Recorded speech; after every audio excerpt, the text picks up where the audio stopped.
বাংলাদেশের মানুষের মধ্যে দেশপ্রেম বলে যে আসলে কোনো কিছু নাই, তা সে যারা দেশ চালাক আর যারা নাকি রাজনীতিবিদ বুদ্ধিজীবী আরও যারা নাকি ওই যে টেলিভিশনে এসে টক শোতে তুবড়ি উড়ায়, কারোর মধ্যে দেশপ্রেমের ন্যূনতম কোনো ছিটে ফোটা নেই এবং থাকার কথাও না। কারণ এরা তো আসলে এমনভাবে ধর্মীয় আবেশিত, যে কারণে এদের প্রেম হলো ওই যে সৌদি আরবের মরুভূমির প্রতি, সুজলা সুফলা শস্য শ্যামলা বাংলাদেশের প্রতি না। অথচ এরাই দেখবেন যে সারাক্ষণ স্বাধীনতা সার্বভৌমত্ব নিয়ে একেবারে তুবড়ি ওড়ায় এবং ভারত কী প্রকারে বাংলাদেশের উপর আধিপত্য বিস্তার করছে তার বিরুদ্ধে তারা সারাক্ষণ বিষোদ্গার করে, তাই না? কিন্তু বস্তুত এদের মধ্যে কোনো দেশপ্রেম বলে কোনো কিছু নাই। তাই যদি থাকতো তাহলে এই যে বর্তমানে নরেন্দ্র মোদী এবং ডোনাল্ড ট্রাম্প, তারা গতকালকে তারা এখানে সংবাদ সম্মেলনে এই যে ডোনাল্ড ট্রাম্প কী বলল, যে বাংলাদেশের বিষয়টা উনি নরেন্দ্র মোদী অর্থাৎ ভারতের প্রাইম মিনিস্টারের উপরে ছেড়ে দিবেন এবং এটাই কিন্তু আসল বক্তব্য। এটা নিয়ে আপনারা যে যা ব্যাখ্যা বিবৃতি এটা ওটা সেটা নানা কিছু বলতে পারেন, কিন্তু আপনারা যদি প্রেক্ষাপট বিচার করেন, ডোনাল্ড ট্রাম্পের চরিত্র বিচার করেন, তার বিহেভিয়ার বিচার করেন এবং তার মিশন ভিশন এবং ফিলোসফিক্যাল আইডিওলজি যদি বিচার করেন, ঘটনা কিন্তু সেটাই। বাংলাদেশের মতো একটা ছোট্টখাটো অনুল্লেখযোগ্য দেশ, অগুরুত্বপূর্ণ দেশ নিয়ে মাথা ঘামানোর টাইম ডোনাল্ড ট্রাম্পের নাই। এটা অন্য কারো উপরে চাপিয়ে দিয়ে উনি নির্ভর থাকতে চান, এটাই। এবং যেহেতু বর্তমানে ডোনাল্ড ট্রাম্পের প্রশাসনের একটা অন্যতম লক্ষ্য হচ্ছে তাদের রাষ্ট্রীয় ব্যয় কমিয়ে আনা, অতএব অন্য দেশের মধ্যে হস্তক্ষেপ করে বা অন্য দেশের মধ্যে ঝামেলা তৈরি করে সেগুলোকে নিয়ন্ত্রণ করতে গেলে তো এখানে প্রচুর টাকা পয়সা খরচ করা লাগে। ডোনাল্ড ট্রাম্পের বর্তমান প্রশাসনের অন্যতম লক্ষ্য হচ্ছে যে তাদের ফেডারেল বাজেট কমিয়ে ফেলা, সরকারি ব্যয় কমিয়ে ফেলা এবং এজন্যে ডোনাল্ড ট্রাম্প কিন্তু দায়িত্ব দিয়েছে কাকে? ওই যে ইলন মাস্ককে, পৃথিবীর সবচেয়ে বড় ধনকুবের, তাই না?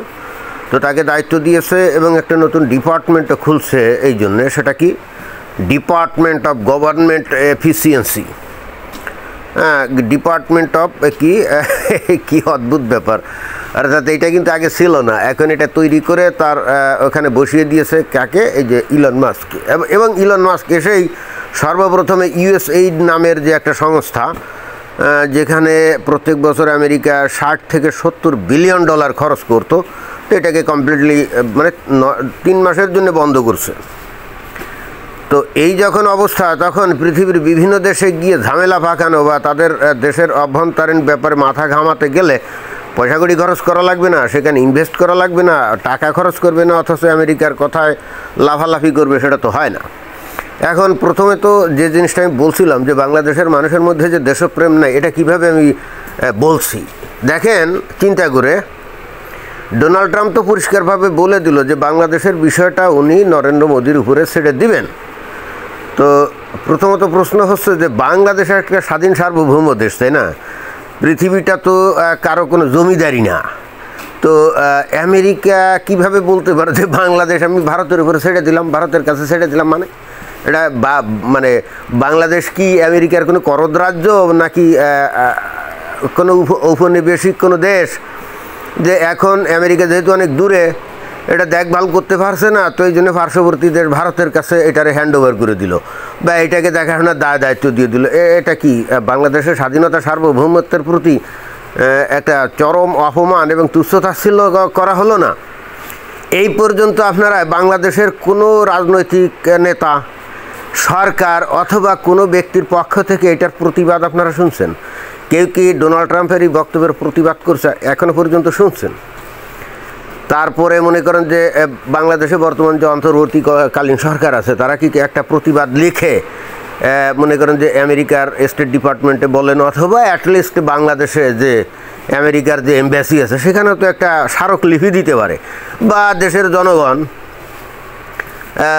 তৌহিদি জনতা এবং দেশপ্রেমিক জনতা যাদেরকে আমরা বলি বা যারা নিজেদেরকে দাবি করে, তারা তো এখনও পর্যন্ত এই বিষয়ে মৌখিক কিছু বলে না। হয়তো স্মারকলিপি দিতে একটু দেরি করবে, আমি ধরে নিলাম যে আরও 2-4 দিন পরে হয়তো অর্গানাইজ হয়ে তারা দল বেঁধে হয়তো আমেরিকান এম্বাসিতে গিয়ে স্মারকলিপি দিবে, যাই তোমাদের প্রেসিডেন্ট তো এই সমস্ত কথাবার্তা বলছে, বাংলাদেশ তো তোমাদের দেশের করদ রাজ্য না বা তোমাদের জমিদারির অন্তর্ভুক্ত না, তাহলে এই ধরনের কথা বলে কি করে যে বাংলাদেশকে ভারতের কাছে দিয়ে দিলাম? মানে মস্কারি নাকি? হয়তো 4-5 দিন পরে অর্গানাইজ হয়ে একটা স্মারকলিপি দিবে, কিন্তু সরকারের পক্ষ থেকে তো তাৎক্ষণিক একটা প্রতিবাদ করা উচিত ছিল যে এটা অগ্রহণীয় একটা বক্তব্য দিয়েছে। যেমন উদাহরণস্বরূপ এ পর্যন্ত আমরা দেখেছি পানামা খাল দখল করবে বলে ডোনাল্ড ট্রাম্প হুমকি দিলে পানামা কিন্তু এর প্রতিবাদ করছিল, কি করে না, করছিল তো। যদিও পরবর্তীতে পানামা কিন্তু ওই আমেরিকার কাছে সারেন্ডারি করছে, এবং ওই চায়নার সাথে যে সমস্ত ওই যে রোড অ্যান্ড বেল্ট ইনিশিয়েটিভ চুক্তিমুক্তি ছিল, পানামা সরকার সেগুলো বাতিল করে দিয়েছে। তারপরে যে গ্রিনল্যান্ড দখল করতে চাইছিল এই যে ডোনাল্ড ট্রাম্প, তো সাথে সাথে ওই গ্রিনল্যান্ড তো ওই যে ডেনমার্কের একটা অঞ্চল, তো ডেনমার্কের প্রধানমন্ত্রী বা সরকার সাথে সাথে প্রতিবাদ করছে তো যে এটা বিক্রির জন্য না, এটা ডোনাল্ড ট্রাম্প কি বলে। তারপরে এদিকে এই যে গাজা, সেটাও তো ডোনাল্ড ট্রাম্প নিয়ে তারা কি করতে চাইছিল, যে সেখানকার যে ফিলিস্তিনিদেরকে তারা ওই যে মিশর এবং জর্ডানে পাঠিয়ে দিয়ে তারপরে কি ওই গাজাকে একটা ওই টুরিস্ট স্পট বানাতে চাইছিল। তো তার বিরুদ্ধেও তো যতটা শুনলাম আরব দেশগুলো প্রতিবাদ করছে। তাহলে এখন এই যে বাংলাদেশকে ভারতের হাতে তুলে দেবে ডোনাল্ড ট্রাম্প, এই কথা বলাতে বাংলাদেশের মুমিন মুসলমানদের মনের মধ্যে কি এতটুকু কি আঘাত লাগে না, এই যে এইটা কেমন ধরনের কথা, যে বাংলাদেশ তো একটা স্বাধীন সার্বভৌম দেশ, তো তাকে নিয়ে এই ধরনের তুচ্ছতাচ্ছিল্য বক্তব্য দেয় কেমন ডোনাল্ড ট্রাম্প। অথবা যদি আমরা ধরেও নেই যে বাংলাদেশের মুমিন মুসলমানরা সব ধর্মীয়ভাবে উজ্জীবিত, তো মুমিন মুসলমানদের ভাগ্য নিয়ে সিনেমিনি খেলে ডোনাল্ড ট্রাম্প এবং তাদেরকে বলে যে ভারতের কাছে সঁপে দিচ্ছি, তো ভারত তো হলো হিন্দু রাষ্ট্র, তাই না, মুসলমানদের কাছে তো তারা মুশরিক, এবং সেই কারণেই তো বস্তুত বাংলাদেশের মানুষ ওই যে ভারত এবং হিন্দুদেরকে ঘৃণা করে। তো সেই মুশরিকদের কাছে মুমিন মুসলমানদেরকে হ্যান্ড ওভার করে দিচ্ছে এই ডোনাল্ড ট্রাম্প, এতে কি মুমিন মুসলমানদের ইমানি জোশে আঘাত লাগে নাই নাকি?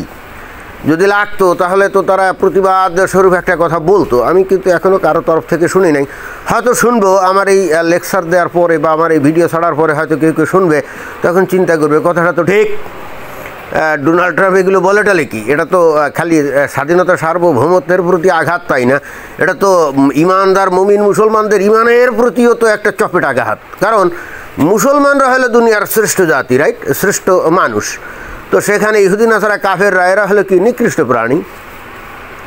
ওই যে কোরআনের সূরা আল বাইনার 6 নম্বর আয়াতে আছে না, যে যারা নাকি অমুসলিম তারা নিকৃষ্ট প্রাণীর চাইতেও অধম। তো নিকৃষ্ট প্রাণীর চাইতেও অধম মানুষ তারা কি করছে, মুমিন মুসলমানদের মতো শ্রেষ্ঠ জীবকে নিয়ে এই ধরনের ফাতরামি করে, এবং নট অনলি দ্যাট, তারা সিদ্ধান্ত নেয় যে মুমিন মুসলমানদের ভাগ্য তারা মুশরিকদের উপরে ছেড়ে দিবে। কি মানে কি ভয়ঙ্কর একটা ব্যাপার না, দেশপ্রেম তো নাই, এমনকি ইসলামের যে ধ্যান ধারণা এ বিষয়ে তাদের কোনো আইডিয়া নাই। অর্থাৎ ইসলামের পুরো বিষয়টাও তারা কিন্তু আত্মস্থ না করে তারা কিন্তু ভয়ঙ্কর রকমভাবে মুমিন মুসলমান এবং ইসলামের নামে তারা জঙ্গি জিহাদি আন্দোলনে ঝাঁপিয়ে পড়ে, এবং একটু এদিক ওদিক হলে ইমানি জোশে তাদের আঘাত লাগে, তাদের ধর্মীয় অনুভূতিতে আঘাত লাগে, তখন তারা ছুরি চাকু চাপাতি নিয়ে কিন্তু ফাল দিয়ে পড়ে। আমরা বাংলাদেশে দেখি না, দেখি তো, বাট ডোনাল্ড ট্রাম্প এত যে ভয়ঙ্কর রকমভাবে তাদের ধর্মীয় অনুভূতিতে আঘাত দিল, এ ব্যাপারে তাদের কি কোনো রকম অনুভূতি নাই নাকি, মানে অনুভূতি ভূতা হয়ে গেছে নাকি? এখন ডোনাল্ড ট্রাম্পের বিরুদ্ধে বাংলাদেশে তৌহিদি জনতা যদি রাস্তায় নামে তাহলে বাংলাদেশের খুব ক্ষতি হবে, মানে পাহাড়টা মানে সমস্যা হবে বা ঝামেলার মধ্যে পড়বে, বা অন্তর্বর্তীকালীন সরকার ঝামেলার মধ্যে পড়বে, এই ভয় করে নাকি? তো তাই যদি হয় তাহলে এরা আল্লাহরে যে সবচাইতে বেশি ভয় পায় সেটাও তো প্রমাণিত হয় নাকি, তাই না? তো বিষয়টা আমাকে বিস্মিত করেছে। আমি অবশ্য আশা করব যে হয়তো অচিরাত বাংলাদেশের তৌহিদি জনতা নিশ্চিতভাবে ডোনাল্ড ট্রাম্পের এই বক্তব্যকে প্রত্যাখ্যান করে এটার এগেনস্টে একটা অ্যাটলিস্ট একটা মিছিল করে তারা একটা স্মারকলিপি তৈরি করে আমেরিকার এম্বাসির কাছে জমা দিবে। আমি কিন্তু এটাই আশা করি। আর এদের যে পরিচালক যারা আছে, যাদের কথায় এরা লাফালাফি করে, যে হুজুর আছে, তারপরে বিভিন্ন অনলাইন অ্যাক্টিভিস্ট আছে না, দেখি তারা তাদেরকে কোনো বুদ্ধিশুদ্ধি দেয় কি না। তবে তার আগে আমি দিলাম, দেখি কি ঘটে, অপেক্ষাতে থাকলাম। ধন্যবাদ।